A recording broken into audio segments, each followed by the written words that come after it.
আল্লাহর বেশি বেশি জিকির করো, রুকু করো, সিজদা করো, নামাজ পড়ো, নেক আমল করো, ভালো আমল করো। এখানে আমি এত কষ্ট করে বসে আছি কিসের জন্য? হাদিসে কি বলছে শুনুন তাহলে। قال رسول الله صلى الله عليه وسلم لا يقعد قوم يذكرون الله إلا حفتهم الملائكة وغشيتهم الرحمة ونزلت عليهم السكينة وذكرهم الله في من عنده। বলছে এমন একটি কওম আছে তারা জিকিরের জন্য বসে, জিকির করার জন্য বসে, আল্লাহর ফেরেশতারা তাদের দ্বারা বেষ্টন করিয়ে নিয়েছে এবং রহমত সেখানে নাজিল হয়। সুবহানাল্লাহ। এখানে আল্লাহর ফেরেশতারা বেষ্টন করিয়ে নিয়েছে এবং আসমান থেকে খবর পৌঁছেছে। কিছু ফেরেশতা আছে তারা রাস্তায় নিয়োজিত রয়েছে, আল্লাহ তারা নিয়োজিত করে রেখেছেন। এমন কিছু ফেরেশতা আছে সেই ফেরেশতারা দেখে কোথায় দ্বীনি আলোচনা হয়, কোথায় দ্বীনি কথা হয়, কোথায় জিকির হয়, কোথায় কোরআনে আলোচনা হয়। এমন কিছু ফেরেশতা আছে আল্লাহ তাআলা নিয়োজিত করে রাখেছেন। একজন ফেরেশতা দেখছে বলিদা পাড়া, মুসলিম পাড়া, পশ্চিম পাড়া মসজিদের সামনে দ্বীনি আলোচনা হচ্ছে। একজন ফেরেশতা আর একজন ফেরেশতাকে ডেকে নিয়ে আসছে, ভাই দেখো অমুক জায়গায় অমুক পাড়া দ্বীনি আলোচনা হচ্ছে।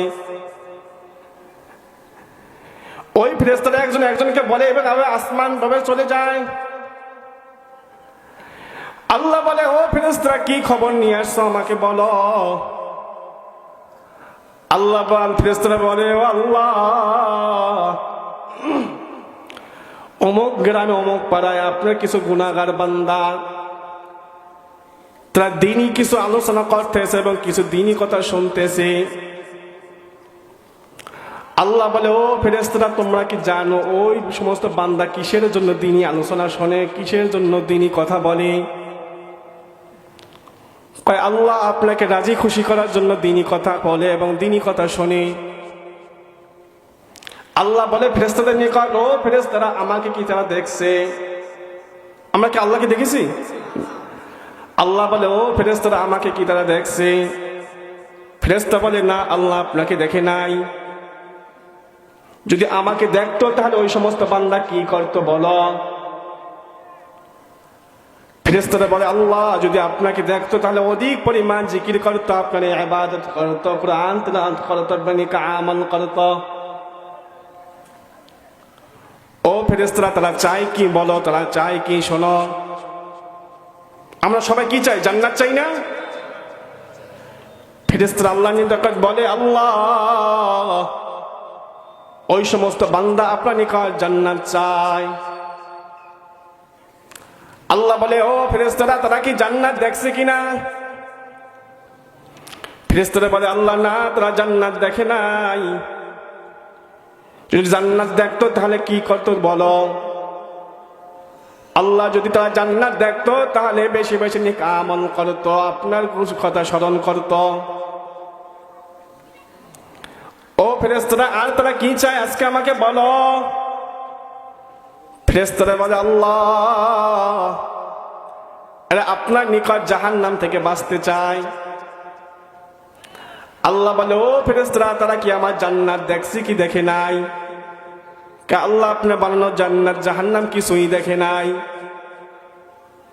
যদি জাহান্নাম দেখতো তাহলে কি করতো বলো? ফেরেশতারা বলে আল্লাহ যদি আপনার বানানো জাহান্নাম দেখতো তাহলে বেশি বেশি ইস্তেগফার করতো, কান্নাকাটি করতো, আল্লাহ আপনার নিকট মাপ চাইতো। আল্লাহ বলে ও ফেরেশতারা তোমরা সাক্ষী থাকো, আমি আল্লাহ ওই সমস্ত বান্দার সমস্ত গুনাহ খাতা মাফ করিয়ে দিব।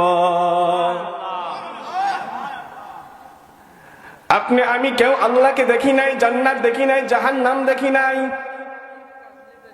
তারপরে কত কষ্ট করে রাত 11টা বেজে গেল, তারপরে কত কষ্ট শীতের ভিতরে কষ্ট করে দিনই কথা বলতেছি শুনতেছি।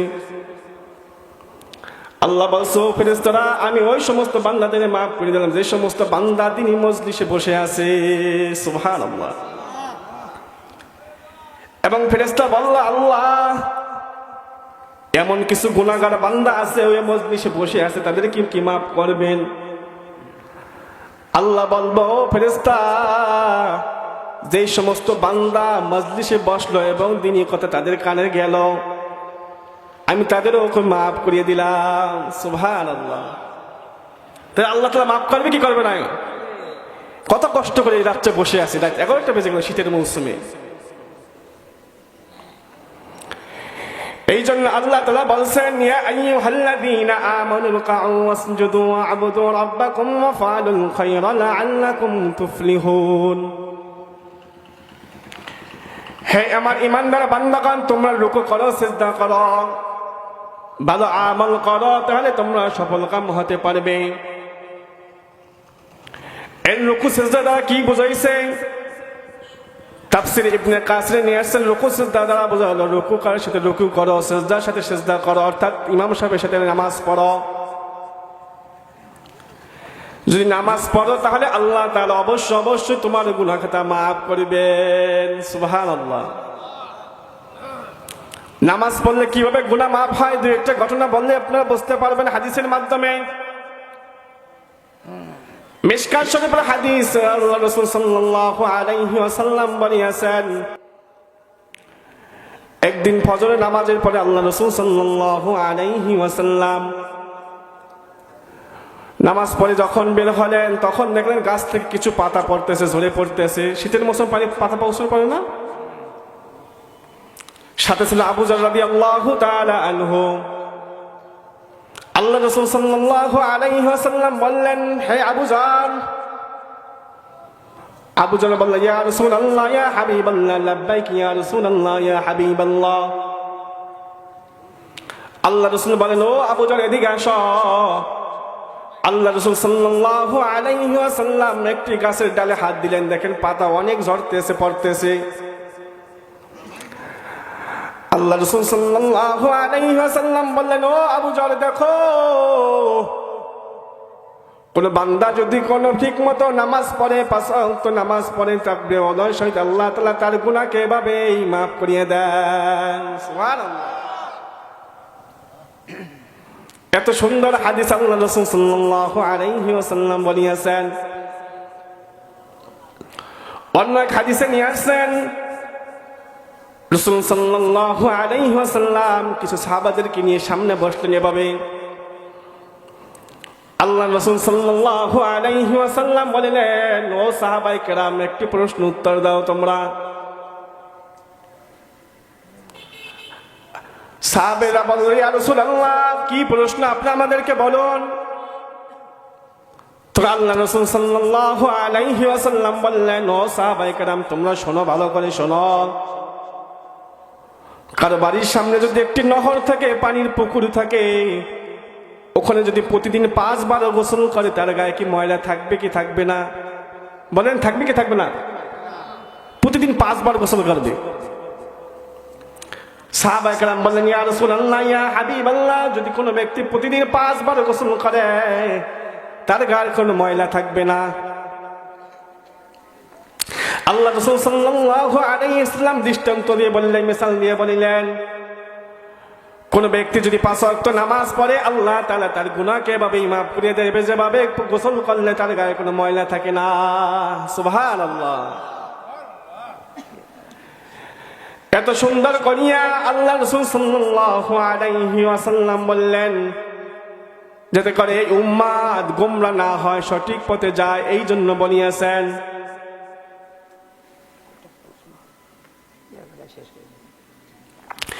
যাতে করে এই উম্মাত যত আমার গোমরাহ না পড়ে, 5 ওয়াক্ত নামাজ পড়ে, রাসূলের সুন্নাত মানে। এই জন্য রাসূল সাল্লাল্লাহু আলাইহি ওয়াসাল্লাম বারবার উম্মাতদেরকে বাঁচানোর জন্য কত কিছু বলিয়েছেন। এই উম্মাতের জন্য কত মোহাম্মদ, কত ভালোবাসা আল্লাহ রাসূল সাল্লাল্লাহু আলাইহি ওয়াসাল্লামের ছিলেন। তুমি আমি তো সেই নবীকে চিনলাম না, আল্লাহকে চিনলাম না, কিছুই চিনলাম না। আল্লাহ তাআলা আছে, ও বান্দা, আমার আমার নিকট মাপ চাও, আমি আল্লাহ তোমার গুনাহ খাতা মাফ করে দিব। সুবহানাল্লাহ। قال رسول الله